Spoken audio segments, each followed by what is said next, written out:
Good day. Welcome to the Strong Ambition Podcast. Today, we got the solo cast, finally putting this one together for you for my Fat Loss on the Go challenge. How did the spring go? I haven't done a solo cast in a while. And initially, I was going to do it more incrementally, but I had a lot of guests lined up. And then eventually I was like, oh, you know what? I'm just going to finish it all and I'll summarize it to give you all the best tangible lessons that I had from it, let you know all the goods and bads, things that you can take with you so that you can learn from my experience. And I have that all for you today. So let's dive into it. We're going to go over the challenge, the strategy I had in the challenge, the main lessons that I took from it, which are going to be very valuable because I had a lot of mistakes in it. And I'm going to let you know some of the great places to eat out. We're only going to go into so much detail on that because I'm going to do a separate article where you can really understand what to eat at different places that I went to.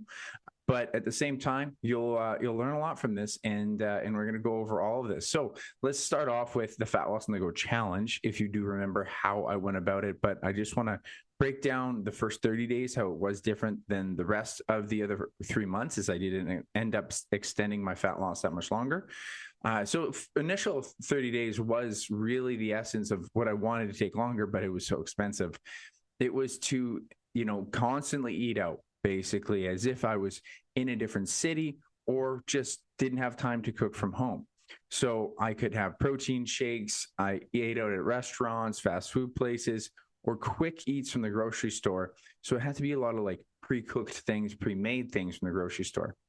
So you understand I had a very specific setup as far as my meal plan. And where I was at is I knew my maintenance calories were around 27 to 2,800.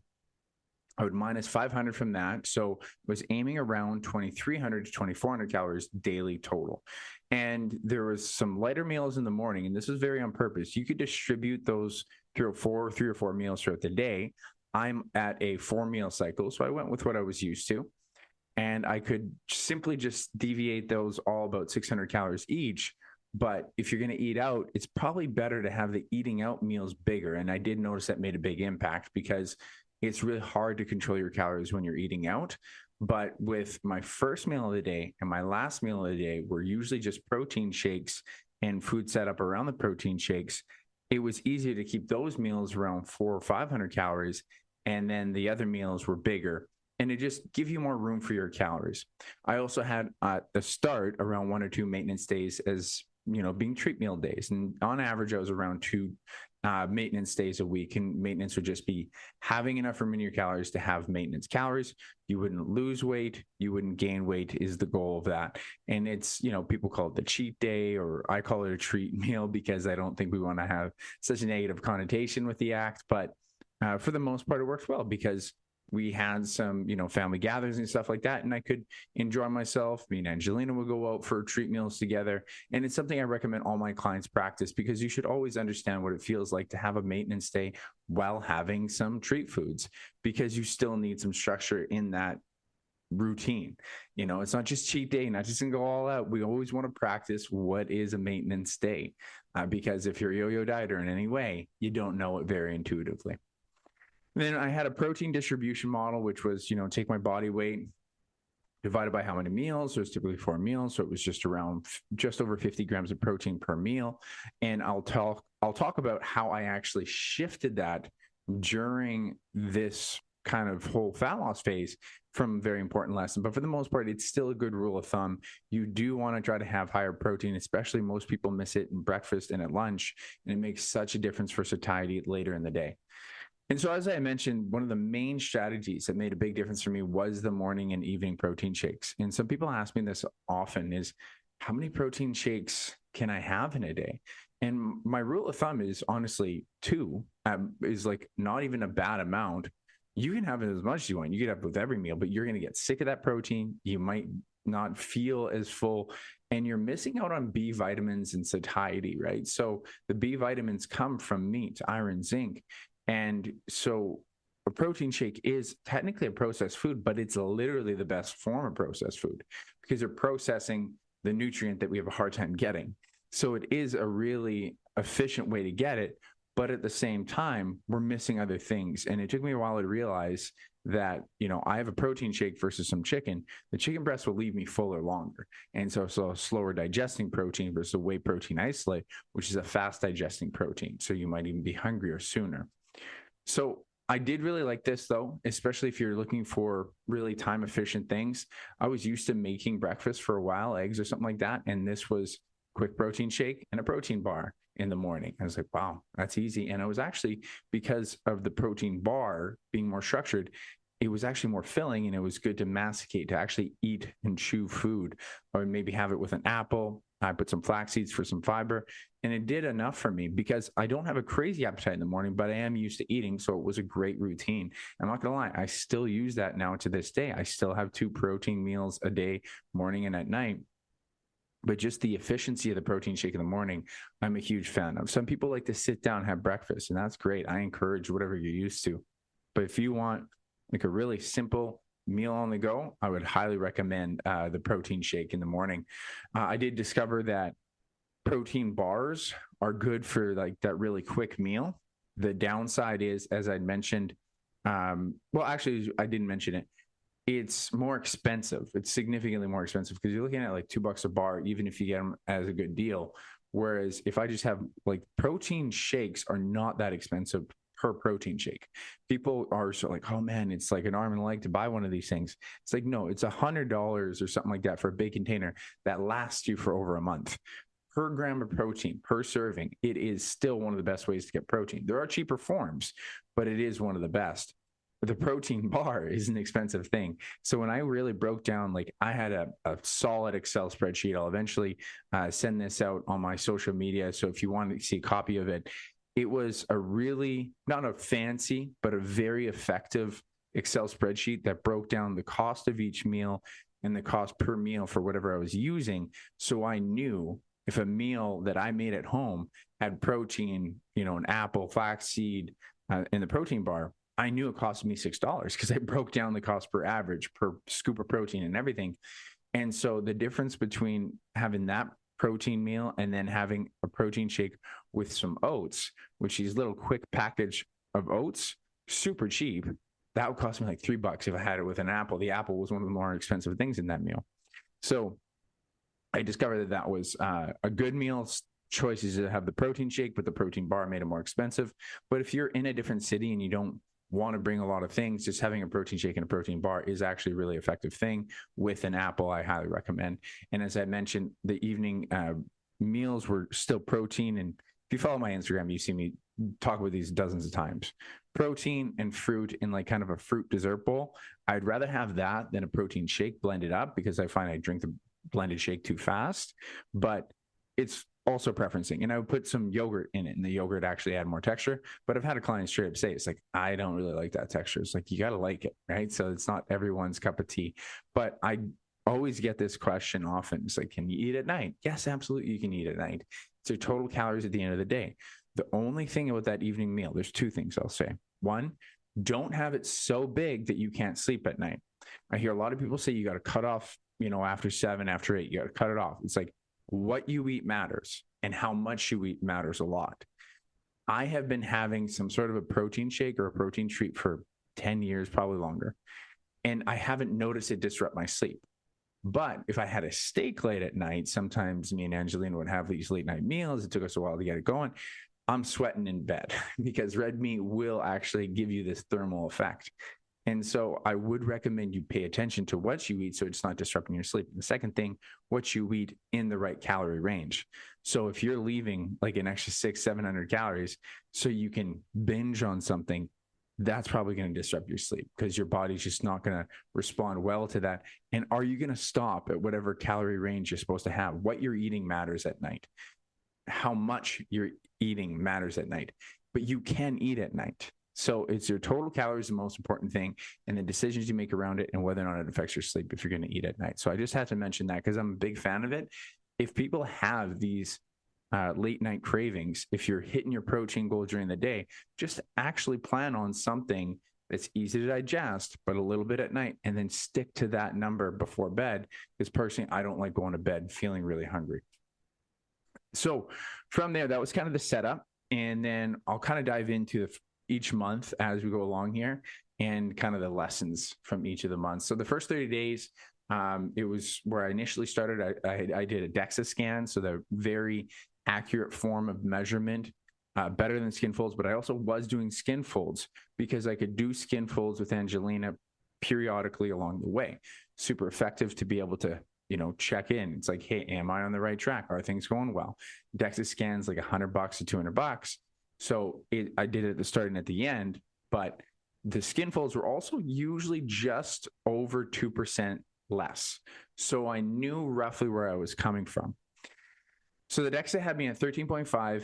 Angelina had me at 11.2 on skin folds. So I knew the reference point, and I went from 214 pounds on average down to 208 pounds on average. So the first month went pretty good.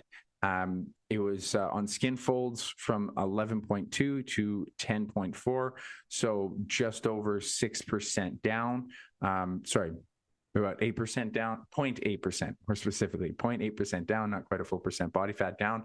But the first fat loss phase, if you're at all consistent, like I was amazed what I could get away with, the treat meals, like eating out.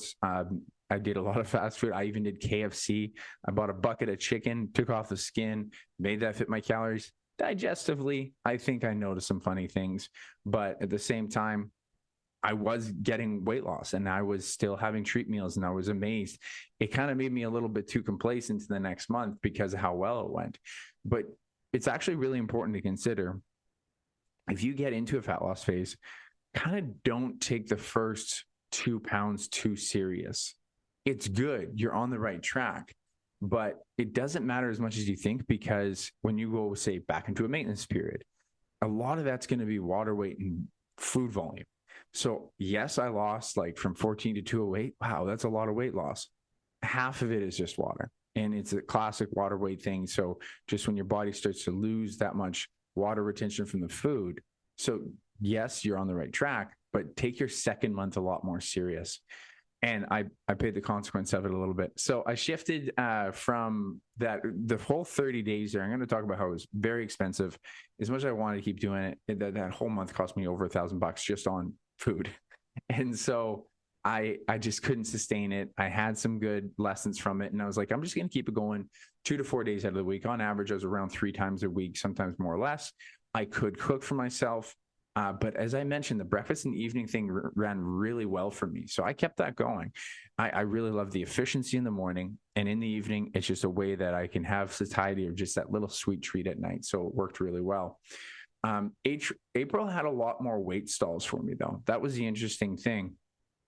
I had some good success, and then right at the end of March, and I thought the weight was all good, but I actually had definitely too much food over the last weekend, and I saw weight come up a little bit. And so I was kind of too much freedom in my calories. I started to realize within the first week or so of April, I saw more of a weight loss stall. So I had to take it more serious again, and I had to cut my calories. So I went from the 23,400 to 21, 2,200. So those were my ranges I was aiming for. And I cut it down to just one maintenance day a week was my goal. So I got back into the routine, and we still had some success. I just had a couple weight loss stalls. There was actually a really interesting period where I didn't see the weight move, and I was actually outputting a lot because I played out as a player, and I'm normally a goalie. And so we had like 3 or 4 games, and I was quite sore from it. And I think there would have been a little bit of a recon phase because my weight stayed this very similar, but my lean mass on the skin folds came up. So it was actually a really interesting progression there. By the end of the month, I went from 208 average and 206.3 average. And then the skin folds was 9.6. So from 10.4% body fat to 9.6. So we did have success by the end of it. Just a couple little minor stalls. One was probably me eating too much and needing to bring it down. The other one was possibly through that recomposition in the second month there. So then I started to realize, especially later in April, like, you got to take it serious. Let's cut it down a little bit more.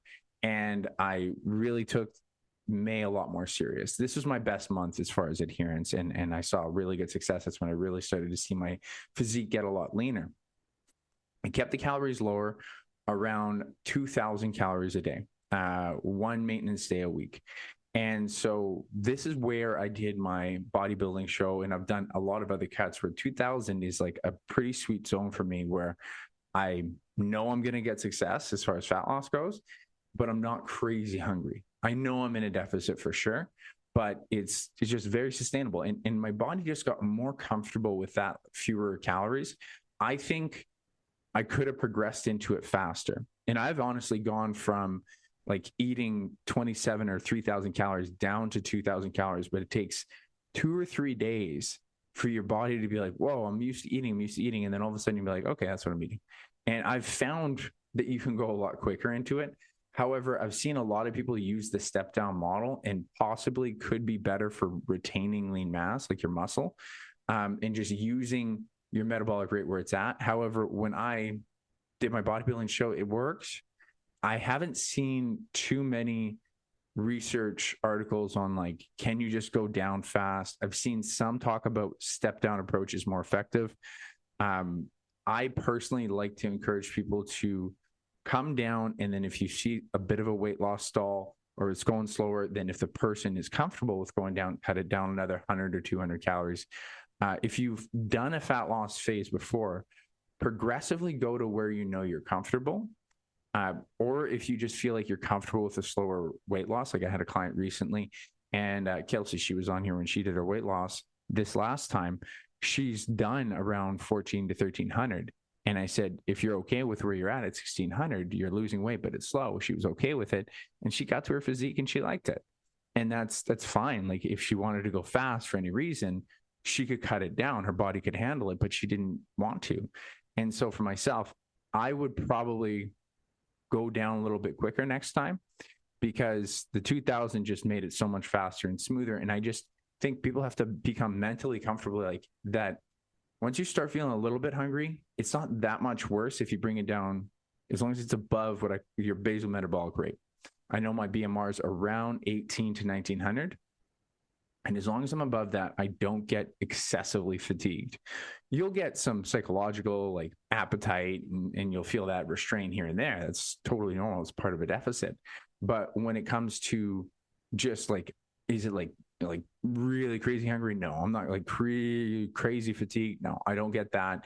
And I know that number works for me. And I think if you're in a fat loss phase, find that number for yourself where it's very effective. You know, you're in a deficit, you see your weight loss come steadily, but at the same time, it's not physically like exhausting much. So then in month 3, I was still eating out 2 to 3 days a week. The other times other months I was doing a lot of fast food. Now I was more into restaurant type foods. And it just kind of like, I ran out of fast food restaurant ideas for the most part. I hit a lot up, but I decided to be like, okay, I'll try Boston Pizza. I'll try Smitty's. I'll try all these other places and show this is what I would eat. You know, and for the most part, it's not like I would sit down in those restaurants. I'd actually just order skip the dishes or DoorDash. But I showed, hey, this is what I'd eat. This is what I'm eating. And it was great feedback, because I even heard from my sister. She was like, hey, you know, I struggle when I'm out there. So what'd you eat? And it's like, this is a salad. It's actually great macros. So it was, you know, helpful for people in that sense. And the downside there was I kept it to like 2 or 3, closer to 2, because that was a lot more expensive, because now you're getting in $20 or $30 a meal. I'll talk about expenses here in a little bit when I go into the details about what I kind of learned from this process. But May was very successful. It was 206 down to 203. It went from 19.6 to 9.6% body fat to 8.6. So lost a whole percent of body fat. Most successful month. I was very pumped about how that went. And then into month 4. So this was the interesting thing about month 4, because I was feeling good. You know, 8.6% body fat. It's pretty lean. I was feeling good. I was still above 200 pounds. My goal was to get below 200. But at the same time, I was feeling lean. So I was like, do I need to keep going? And the goal was initially just to do a 3-month phase, right? So, I mean, Angelina was in a deficit, was a part of it. So us doing it together is a really good thing. I knew that we had there's some social events I could get ready for. And I didn't actually completely commit to a photo shoot till I made this decision this month. And I was like, all right, you know, I don't feel like it's that bad. I'm actually, and this is a very important thing, being mentally comfortable with your deficit. Like, it doesn't feel that bad. I've got a nice groove now. why not try to push it to 200? Like I'm not feeling like I'm crazy strained. So I kept the, eating out a little bit at the start, using more of my favorite strategies, returning to some of the ones I'll talk about. But then I also wanted to use another on the go style, which was using a meal prep service. And this was 204 Meal Prep. I tried this company out, and I'm going to also tell you a review on this because I thought the meal prep service was a great idea for people who are on the go. And I've always referred clients who can afford it. The thing is the meal on average will cost you around $15 plus tax. I luckily had a first order deal, and you can usually get these at these different meal prep services. They'll give you like 20% off your first order, which is pretty decent. And so I ordered quite a few. You could freeze them and then thaw them out for the next day or so. And it worked good because I bought some and I had some for the next like 3 weeks, 2 or 3 meals per week. And the only downside that I would say, well, there's a couple. Hard to get the right protein macros, but some of them were there. This was 204 Meal Prep Company. All of them tasted good. You could usually get around 40 grams of protein, but to get the ideal ratio of what 40% is a lot harder, but you could. And the other major downside is there's not enough vegetables for me. And to me, like, satiety is so important. And this is a huge challenge when you're eating out. But if you're eating like, hey, they're going to prep a food, like it should be like a filling meal, wasn't really filling. So if I also then later on, I would have a side of vegetables with it, my own cooked vegetables, then I was fine. And it tasted good. So I do think it's a good idea for people who are having a hard time, like cooking their proteins, making good meals and ideas, and they want variety. If you can afford around $15 a meal, you might be able to save a little bit of money on that if you subscribe to them. But I would just make sure that you have a side of fruits or vegetables on your own. So just cook a whole bunch of, or have raw, if you like raw veggies, have like a good bowl or something like that on the side, because that fiber is going to fill you up that much more. And you want that food bulk, because for the most part, even when I do have my own meals at home, I have a very little amount of rice and a ton of vegetables. So I thought it was a good strategy. And so there were some massive stalls though in June. In June, I thought I had a good groove. I thought I was doing things right. And I was just trying to be really patient. And there's some arguments. I was getting close to 10% body fat, that my body weight could be a little bit more stubborn. I would argue that against myself on this, I probably wasn't as disciplined with tracking as I thought I was. And I would blame a lot of it on trying to make these protein treats where when I make my baking, I'll eat it. And I'm trying to roughly track the calories. And I do a decent job of it, but I don't know if I clearly didn't do as good of a job through the week. So when I thought I was hitting my deficits, I wasn't hitting them that hard. And then there was just some social occasions that, had us, I thought I was within my calorie range, maybe close to maintenance calories, and I clearly wasn't. So there was the protein baking, these social events. And I also felt I wasn't pushing as hard to know it, right? Like maybe a couple extra snacks here and there in the evening when I'm having these. And then my vision for why I was doing it started to wear out. Now, this is a really important thing. I'm going to talk about a lot, but I wasn't really sure why I was trying to get leaner. Like I was already at, 8.6% body fat on skin folds, probably close to just over 10% on DEXA scan at that point. And that's pretty lean. Like I'm not trying to get to the bodybuilding stage. Like, do I need to get leaner? That kept going in my head. And I'm also, because I'm not in the bodybuilding space, I'm more in the performance, trying to get towards my powerlifting space. And I'm also in a mentorship that really doesn't focus too hard on aesthetics. Former mentorships that I've been in were big on get people results, get people good before and afters. Now it's like, just make people healthy. And as a health concept, I didn't really need to get that much leaner. So my idea of the photo shoot at the end was a maybe. I didn't feel as emotionally pulled to it like I have in the past. It was always a photo shoot, was just proof that I was good at my job. I was just, photo shoot is what I got to do. And this time I didn't feel the pull as much. So I was kind of not as motivated, I guess, at that point. And maybe the bit of diet fatigue and just, this was a big lesson I'm going to talk about later. So for the most part, when you're thinking about your fat loss, make sure you know your why and why it matters. So I did lose some weight though.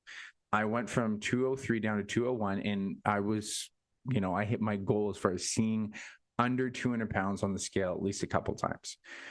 So my body fat percentage is the interesting thing though. not a good result, because I went from 8.6 up to 9.13. Now, this was after, I think, some social events too. So the social events added into this, but I didn't diet as hard, like consistently. I didn't control my calories much on the weekends. And this is what was really interesting is my weight went down, but the body fat went up. I lost more lean mass in this last little bit.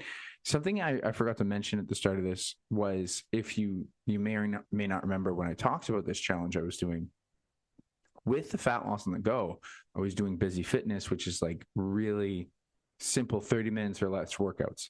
I'd say they were closer to 33-minute workouts, but they were fast, super fast. And near the end of May, start of June, I started having more and more issues with some injuries on both my shoulder and my hip and my ankle. And I just felt like it was harder to push a lot of intensity and volume, like quickly. And so I know that I'm going to have a whole separate, my next podcast will be about that challenge. So I'm certain this was a huge part of it, that I just simply did not give myself enough stimulating reps, basically. The other thing is that I also wondered if sleep could have even been an issue. I know since I've been living with Angelina, I'm not totally like hammering in on that 7 to 8 hours. I haven't been enough. Some nights we do, some nights we don't. So that's on me for sure on sleep. But I think it's more about the exercise. And I'm going to dive into all the exercise mistakes and the pros and cons of everything that happened there. But the really interesting thing is that I came from high of over 216. I saw a low under 200. I still did lose almost 2%, because on the DEXA scan, when I finally did it, the DEXA scan had me go to 11.8%. So I started at 13.5, almost 2% down on the DEXA scan. And I would definitely easily argue that I was closer to 11% by the end of May. So at the end of May was my leanest physique at 8.6. And I think, honestly, because I was content with it, was a big part of the reason why I didn't push as hard. So I had great success. And the interesting thing is 35-minute workouts, walking 10K steps a day, eating out and fast food and treat meals more than I ever have in any other cut. It's not that bad of a result. And honestly, if I just nailed down like a little bit more intensity in my workouts, if I was more consistent on the weekends, I would have an even better result. And I plan on doing some similar challenges as far as time efficiency goes in the future. The expense of always eating out probably won't do for a very long time, because I want to dive into the lessons here, because I've already kind of spoken about a few of them, telling you about how the whole progress went. And then some tangible lessons for you to appreciate, some places that you can think about eating out at. I'll also mention, I won't dive in too much to every specific place, just give you some highlights. I'm going to have a separate article for you to go over, because I want this to be like a massive resource of like, this is how I did the whole fat loss phase. This was the plan. This is the strategy you should have. These are the places in this what I ate. So you can see everything laid out. You can kind of skip to, hey, what's at Starbucks? What's at McDonald's? Or so on and so forth. But in this, I wanted to be more about the big take-home lessons, because I would just be here listing shit and it wouldn't be as entertaining or valuable for you. So the big lessons, the very first one is, I said this several times, just very expensive. $1,000 for the first month of just eating for myself. And I even made it cost effective as I could. The first couple of weeks were around $275. The last couple of weeks progressively got down to even $225. So that's how it averaged out. So you're looking at an average of, I think it was around just under $10 per meal, but that's because, remember, 2 of my meals were protein shake meals that were usually under $6 or $7, maybe $8, but that's just how expensive it is. And I actually kind of got like a little bit of a pricing rubric for you to look at to know whether or not something's expensive. Because I would tell someone, oh, it's $15 or $12 or something to eat out. And they're like, that's expensive. It's like, actually, it's normal. Pretty normal pricing is anywhere from $12 to $15 if you're eating out, even fast food. If you want a decent amount of protein, you want something decently filling. Now, if you just get a burger and fries and you're filled with that, obviously this is a hyper palatable food, and the really non-nutritious stuff you can get cheaper. But if you want it decently affordable, decently nutritious, it's going to be expensive. So I will say expensive ranges is $15 to $20 for fast food.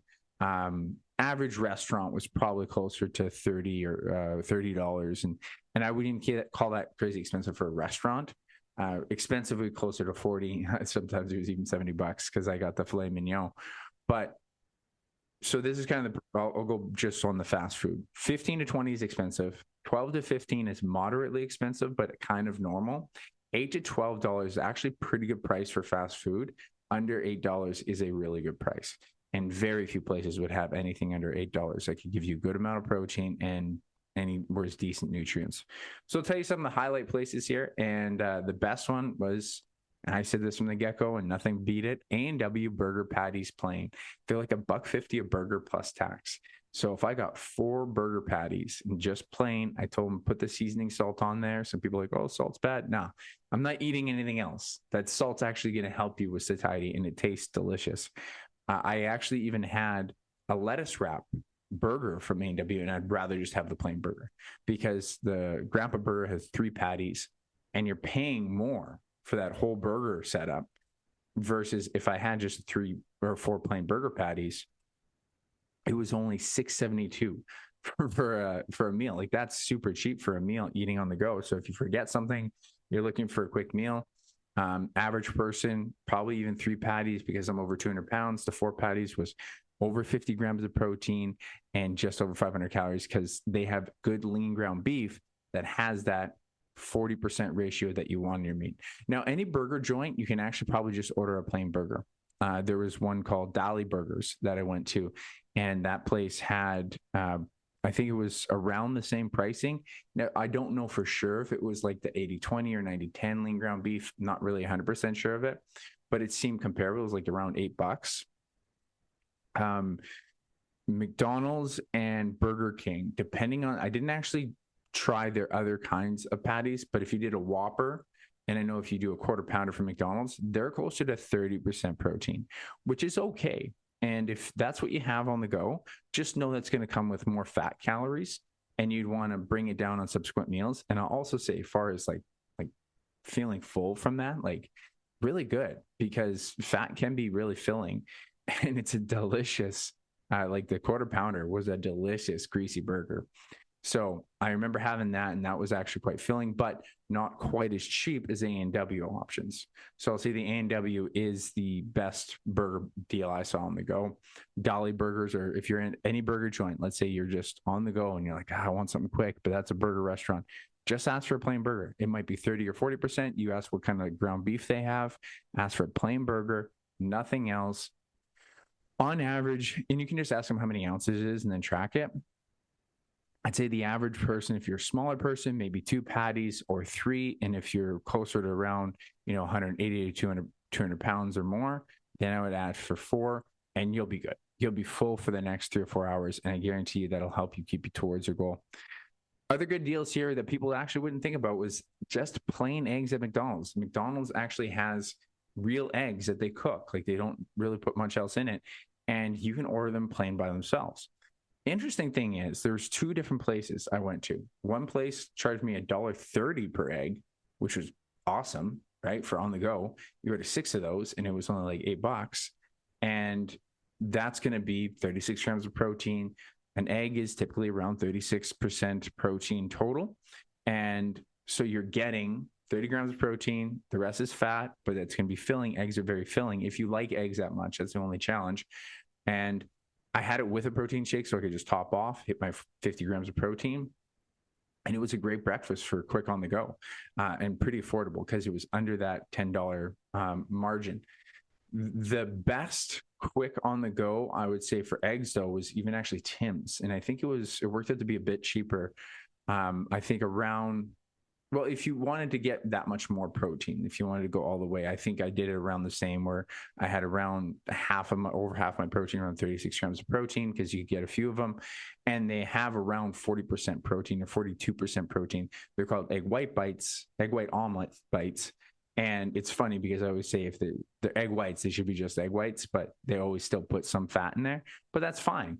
And that actually helps fill you. It gives you energy in the morning, because even when someone says, I just have a protein shake in the morning, I think you should have some other carbs or fats in the meal to actually give you satiety. So that was another good one, and affordability. And it's even better than the egg white bites from Starbucks.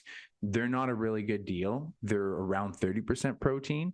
It might be 29% protein. And for the cost, not really great. But the other one that I actually did like from Starbucks is more of a meal, was their egg white wraps.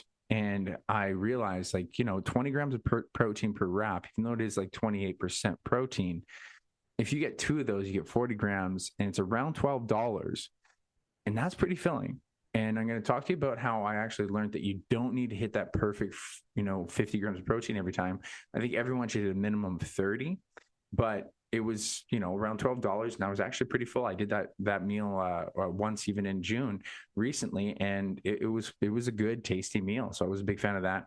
My favorite for good nutrients, though, not being afraid of spending a little bit more money to actually have something a bit more filling, as simple as it sounds, going to Subway and just getting a salad, the sweet onion chicken teriyaki. There's also a steak salad that's pretty good.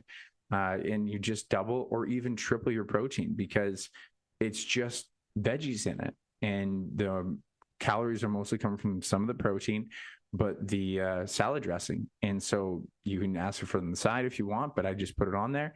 And it was around $12 or so if you doubled your protein. I even tripled it sometimes. It'd be around $15.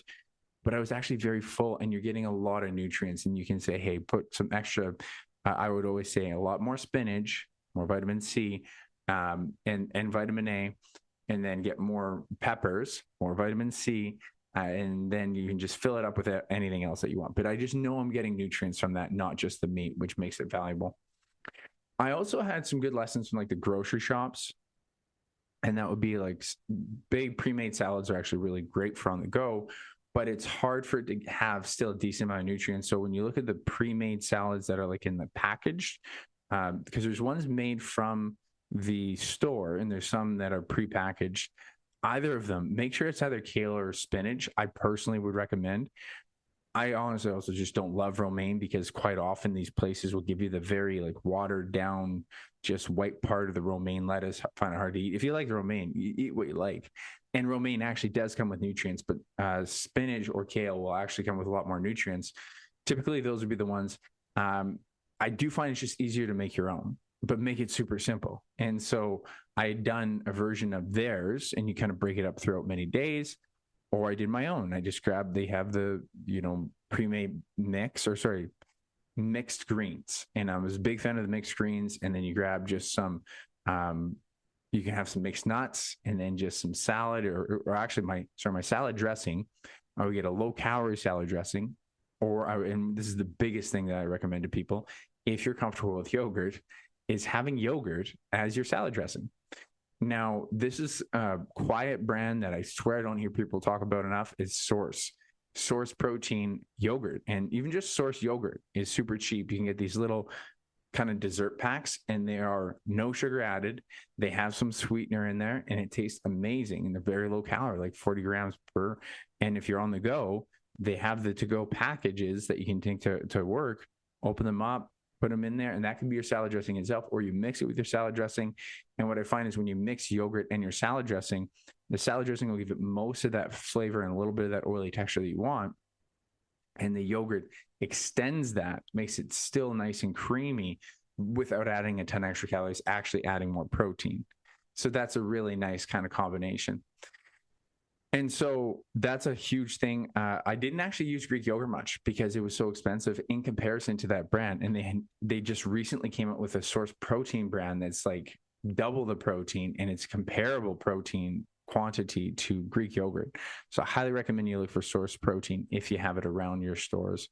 Superstore in Winnipeg has it quite often. The other good thing that I'd used in the past, I highly recommend for grocery store eats, quick ones to have backup on the go, is veggie chili. So you get the vegetable chili, not the full chili, because it's going to come with more beans and micronutrients and vegetables that you want in the fiber. Then you protein anchor it, and you put your own protein in it. So it's just it's most of the meal. You just need your protein. Now, and same thing with canned veggie soup. I would get the veggie soup because the soup actually is very filling because of the salt and the fluid. But again, you're not going to get a good protein ratio on most of these, any chili or anything, but you can get pre-cooked chicken strips, or I would also encourage canned meat. I am a huge fan of the spicy Thai chili tuna flavored tuna mix. But I also discovered like ham. Canned ham is crazy cheap, and it's like 50% protein. So if you want these just backup, have them on your shelf for those really busy days, and crazy cheap. Those meals will only cost you like $4 to $6. So one of the last ones I'll mention is cottage cheese on the go. Is actually decently affordable. It's just you have to like cottage cheese, right?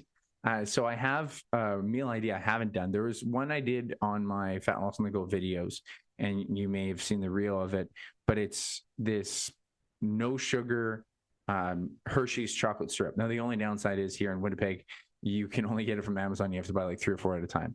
And the downside of that is if you have an issue like me with erythritol, you might get some bloating gas next day, which I did. So it's great. And it tastes like chocolate milk. Like it tastes like chunky chocolate milk in like a good way. Very delicious meal, good protein, and like great macros where I still even had room to have an apple in that meal. But what I would encourage you, if you do have that issue with erythritol, or if you just want something simple, have cocoa powder, and then you just put stevia in it. Cocoa and stevia. I'm going to be making that video reel here shortly, so hopefully you'll see that on my Instagram before you know it. But cottage cheese, great idea on the go as well. Now, I want to talk about the next lesson that's relative to those different choices, and that is the protein distribution. I was really caught up in protein distribution, meaning like I got to have my 50 grams, I got to like spread it out, and that's perfect kind of thing. And I was just so happened to be reading Alan Aragon's book about this. And I believe this before, and then I got more into like, I need that 50 grams to then when I read his book just a couple months ago. He talks about, and Alan Aragon is one of the most renowned nutritional researchers as far as also being in the social media space and like translating it for people to appreciate the information, what they need to take. Because he's always like, what's the take home message? What really matters? Like if you're an athlete or a general person, those are two different stories. Like if you're a bodybuilder trying to maximize hypertrophy, yeah, protein distribution will matter. But if you're just a person trying to improve your life and your health, it's super not that important. So what he says is protein number, total protein number in a day is like the cake, but protein distribution spread out throughout the day is like a thin layer of icing. So just put that to scale, right? You have a cake. He didn't even just say icing. He said a thin layer of icing. So is it really that important? Do I have to get 50 grams of protein every single meal? Probably not. Not if it's going to cost you an arm and a leg to do it when you're on the go. So when I had these, I was like, I got to hit that 50 grams. That actually wasn't that important. Can I get to 30? Okay, then we're actually doing pretty good, because then all I need to do is hit 10 grams earlier in the day, 10 grams later in the day on top of what I would already hit. And I'm still on track to hit my total protein number. The thing that you want to find is a good minimum, and then what matters to you more as far as satiety, because that's the other thing that sometimes I would just still encourage doubling my protein. Because if I think it's going to be a while before I eat again, if I just have that 30 grams, maybe that's not enough. But as I had mentioned, sometimes in the morning, I don't have as much of an appetite. So if I just had the 6 eggs, I think the one time I had 7 or 8, I was actually fine with that because I hit around 36 or 40 grams of protein. And if I personally hit 40 grams, I'm usually pretty full enough from it for the next few hours, and I can just anchor more protein later in the day. And always remember too, should have said this at the start, you don't need to hit your body weight in grams of protein. It's closer to 0.7 or 0.8 in grams of protein to your body weight. But hitting your body weight in grams of protein is like more than enough. And it also helps you more with satiety. And that's super powerful to me. I'm not gonna lie, I usually hit 1.1, 1.2 times my body weight because I just always want to hedge my bets. Plus, you're also getting a higher thermal effect, so it takes a few more calories to burn it. So it's just always my instinct. I would still say eating out, the next lesson is like, if you can double your protein, just know if it's worth your cost, right? That's kind of the thing is, as I mentioned about the Starbucks egg wrap, where I was like, hey, that's 40 grams. It's actually not bad. And I tried it. Hey, I'm full. That's great. And then sometimes if I was having just a salad and I'm mostly getting a lot of the calories from the protein, I might triple it and have more than my necessary protein. But that's because I get enough fullness from the protein and just a bit from the salad, it might leave me a little bit too hungry. So you got to consider for yourself, is it like important for you to get that extra protein? So the good thing about doubling your protein is you'd be surprised where you can double your protein. And you can just ask the place, hey, can you double the protein? Like the one place I was really surprised was Taco Bell. And I was trying to figure out what I could eat at Taco Bell. And they had this specific wrap that had a decent ratio of protein and calories already. I'm like, hey, if I double that, I'm in the right calorie range. And I was like, can you double the protein on this? And yeah, absolutely. And so I got a couple little tacos, double protein. And that was really important because guess what? Taco Bell is not going to leave me very full. And so it's important when you think you're not going to be full to double your protein, and you'd be surprised how many places will actually do that. Another huge lesson, and I think you got to take this into consideration, do your research. Like just know ahead of time. I would look at websites. You should have seen all the browsers that were open on my phone. It was like all these different places that I was going to, their nutritional details. I look at the website. I look at my calorie tracker, and then sometimes I have to look at the food. There's one point where I looked at the website, and I believe this was for Joey's, or it was one of the family restaurants. And I looked at what it said, and I was like, okay, that looks like, much different than my calorie tracker. My calorie tracker has like, there was like a 300, 200, no, I think there was more than a 300 calorie discrepancy here. And so I didn't know what to believe because they had two different, recommendations. And so then when I actually got the food, I'm like, okay, that has, chicken and vegetables, but that has a lot of rice, and that rice has some cream on it. So there's no way it's the low number, but I didn't know if it was quite the high number, in which case then I just reserved some of that rice and the creamy rice for a side, and I could then hit somewhere in between and estimate it. But also some things may surprise you too when you're going to eat at certain places, to know what's actually in the food. So one of my ideas was to do the egg patty from Subway because they have an egg wrap, but then I did the ingredients and oh my goodness, it's hardly egg. It's mostly oils. And the protein percentage is like 20% protein. It's mostly a lot of fat and oils. And so I was like, well, I'm not eating that. But then when you go and look at McDonald's, where we put in McDonald's, just an egg. Well, that's pretty good.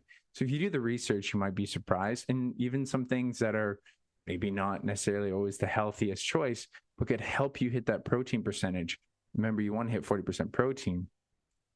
A lot of places with chicken fingers might be closer to 30% protein. Now, if you have the sauce on top of that, that would be the challenge. So when I was at Mary Brown's Chicken, and I think I even did Popeyes, is I made sure to use my sugar-free sauce from home. You might not always be able to do this on the go, but it's something to consider that if maybe someone's, hey, we're going to have Mary Brown's Chicken, or we're going to have Popeyes tonight, do you want some? And you kind of want to enjoy the food with them, but you want to keep in line with your calories.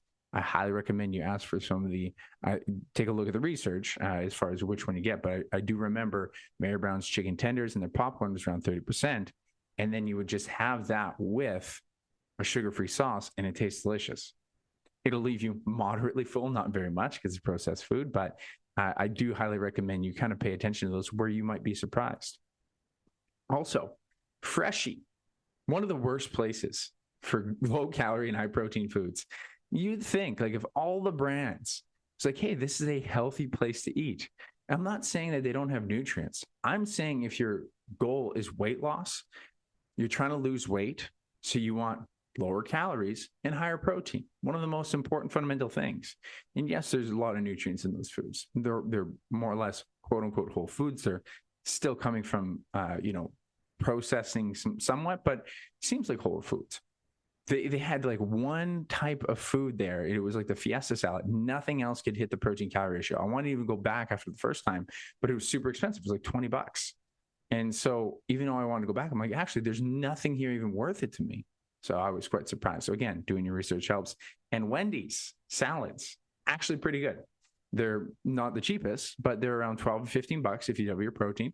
And their Caesar salad and their apple pecan salad is actually quite delicious and good protein calorie ratio. So I said this before. Next lesson is just prepare not to be satisfied.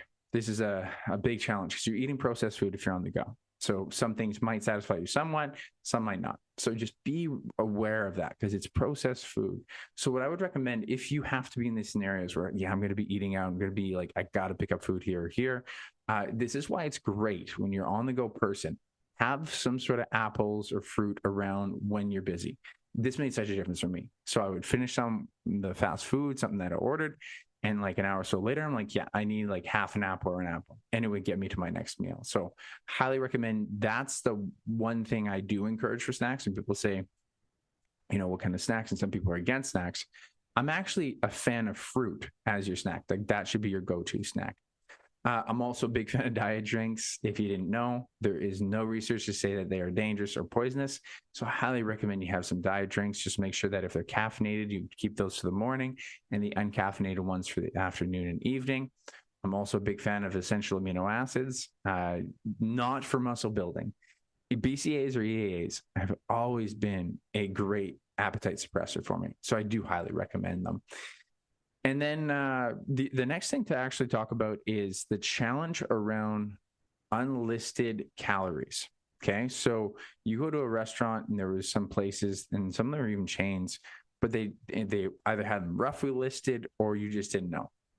So this is where education of knowing your calories and tracking your calories progressively over time makes it like easier for you to make the decision. There was this one place, Burrito de Rio. Not a chance. They're a local place. They're not going to have anything. They're not a big chain. So I would just get a lot of veggies, get extra veggies, double the protein. And my thing would be knowing that the next is an energy. They might even have a sauce, which will be some energy.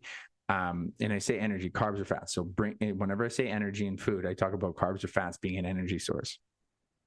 So my energy source will for sure come from some of the sauce or whatever they put on there, if they put some on there. But it's rice or cheese, not both. Like that's the kind of thing that I would recommend you look at. It's like I'm making this bowl, rice or cheese, not both. And then if you want to wrap, well, then I probably wouldn't do rice or cheese in that wrap because the wrap's going to come with a ton of calories. It's going to come with 200 to 250 calories, especially if it's a bigger wrap. And that is some of the places that I went to. So the other thing too is, so roughly estimating, more veggies, more protein, choose what your energy source is appropriately. And if it's one meal, you'll be okay. Like, don't panic. Don't make it the end of the world. Don't let, I had to eat out and it ruined it. It didn't ruin anything. You got to be calm about it. It's like, yeah, it might've been a bit more. Maybe I cut down the calories in the next meal, but it's one day. And so if you keep to this, it'll actually, it's a matter of how you handle the next meal that matters the most. The really cool lesson I had too was doing this so often, I became more comfortable with eating out. And it's just to say, like, not to derail, as I just mentioned, so many people are like, oh, I messed it all up. So when I was pretty early in the challenge and I was eating it with my friend Ray at one of the local restaurants, it was like a restaurant. It was like a nice meal. It was a Greek restaurant. And it was just like, okay, that's carbs and fats. And that's my protein source. I had a chicken souvlaki because I knew the chicken would be a leaner meat. I would have and they actually had a pretty good dose of chicken on it. And I just eyeballed it, didn't weigh it. And I was like, yeah, we're probably at a higher amount of calories in the next couple of meals. I would have less. And that's basically how you want to distribute your calories. And for the most part, whenever I went out, I was just much more comfortable with eating out because of this practice. And I think it's super important people consider that, like, get comfortable with eating out a little bit. It's like, oh, I got to eat out. It's like, yeah, it's not the end of the world. How you treat eating out is what matters. How you set up your day around eating out. As I mentioned, I was setting up 2 meals. If you have one meal you got to eat out, then that just means lower calories than the other meal. So your breakfast, let's say you're eating out for dinner, your breakfast and your lunch, you have lower calories, but high protein still. You still want to have that protein for satiety, so you're not going in starving. And then you have that meal out. Maybe you just have a simple protein shake at the end of the day in case you didn't hit that protein number in that meal. And just always doing the best you can. It's probably one of the best lessons too, if you're eating out. I will say this, and I learned this even last year, is like your willingness to bring something home will make such a difference, because that's an extra 200 to 300 calories, right? So let's say you did order something. It's like, you don't even know what's 1,000 calories, but you had the willingness to know, it's like, I'm actually feeling full here. That's like 300 calories. Let's see a few bites. Like a few bites. I gotta eat that. Just don't be afraid to have those few bites later in the day or the next day, because if you eat that and then you eat what you normally eat after, that's where you can start pushing over your total calories that you don't need to. So don't be afraid to bring home. We get very caught up in the, I don't want to waste food. Well, don't bring it home. And you'll have someone at home that'll be willing to finish it. Anytime I have extra bread, because I'm not huge on bread, I bring it home for Angelina and I don't even hesitate to. Or sometimes I had, when I did go to eat out with Ray, there was some extra potatoes. I know I'll eat those in the next couple of days. I'm full enough right now. The other thing I'd say to really cap this off, a couple lessons here about where my mistakes went. It was like just owning your fat loss phase, like own it. If you're humming and hawing about it, you know, it's not going to go well. May was my best month for a reason. It's like, I'm owning this. This is going to be tough. And I was a bit too casual with it at the start because from one end of the spectrum, I could go bodybuilding, like, I'm just savage. I'm just locked in. But it actually isn't that savage. I didn't go enough with that competitive attitude against myself. And that's what you kind of need to do. You need to really be certain of what you want. And I didn't own my deficit enough. I had too many treat meals and I had a hard time, you know, stopping my calories being lower. And once I finally just did it, hey, this actually isn't that bad. You start to realize, like, just do it. And you just experience it. Is it that bad? No. It takes about 2 or 3 days to get used to those lower calories. But once you see what it's like and you're like, are you enjoying it? Are you that strained?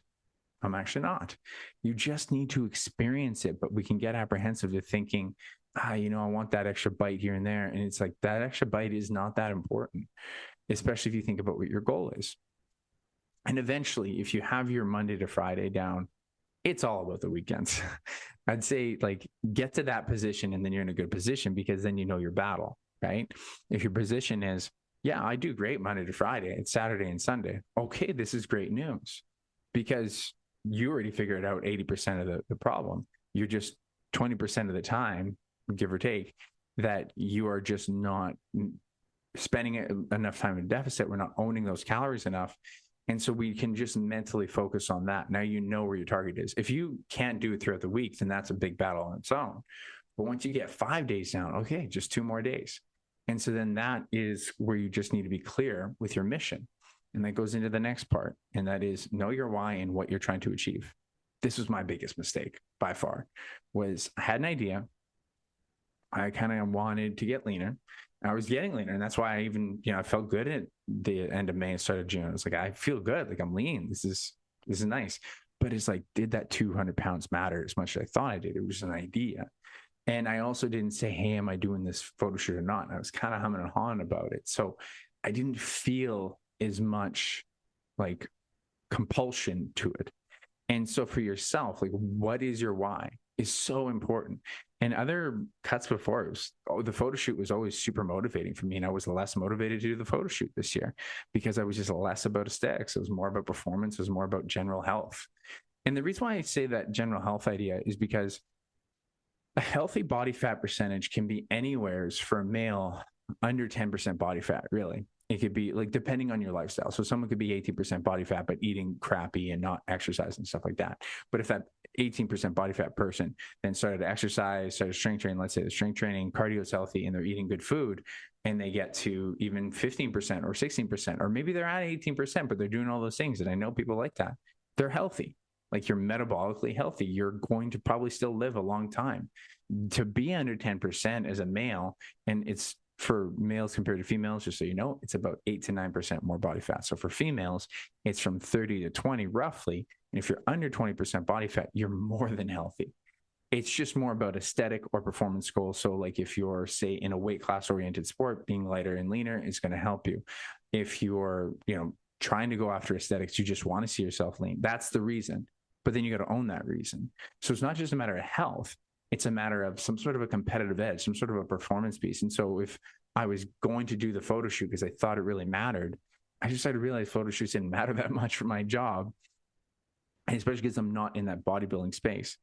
And so for yourself, like, you got to ask yourself, why do I need to get that lean? And you're just like, I just really want it. I just really want to see that leanness. Think about what it helps in your life. And if you really feel in deep your core, own that. That's great. But you need to be very specific with that. And I was not specific with myself. And so know what that matters to your life, know how that's going to change your life, and be competitive with yourself. And if you're winning or losing against yourself, like, that's where I think I was being too compassionate, because you can be too compassionate with yourself. You can. I think people can be too harsh on themselves, and it's always a give and take. It's a balance. It's never one size fits all. Some people will be too harsh on themselves and then they go into a binge. And then some people can be like, yeah, I guess I just missed it. Well, it's like, what is the appropriate amount of criticism? And I always say you want to be your friends with your self-critic. You want to have this discussion with yourself if you're evaluating yourself. Laura was on here, Laura Cicerelli, and she's, now actually got her PhD in psychology. She finally finished it up, and she had this beautiful sentiment about who's your favorite mentor in your life? Who is the person who guided you, had everything to call you out on your shit, but to be compassionate when you didn't quite live up to it, but will give you constructive feedback. Do that for yourself.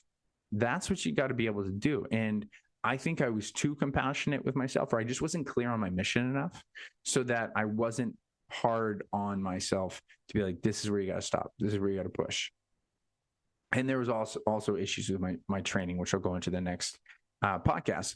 But that was it. That was to summarize most of what I learned. And I think there'll be other things that will come up when I do the article.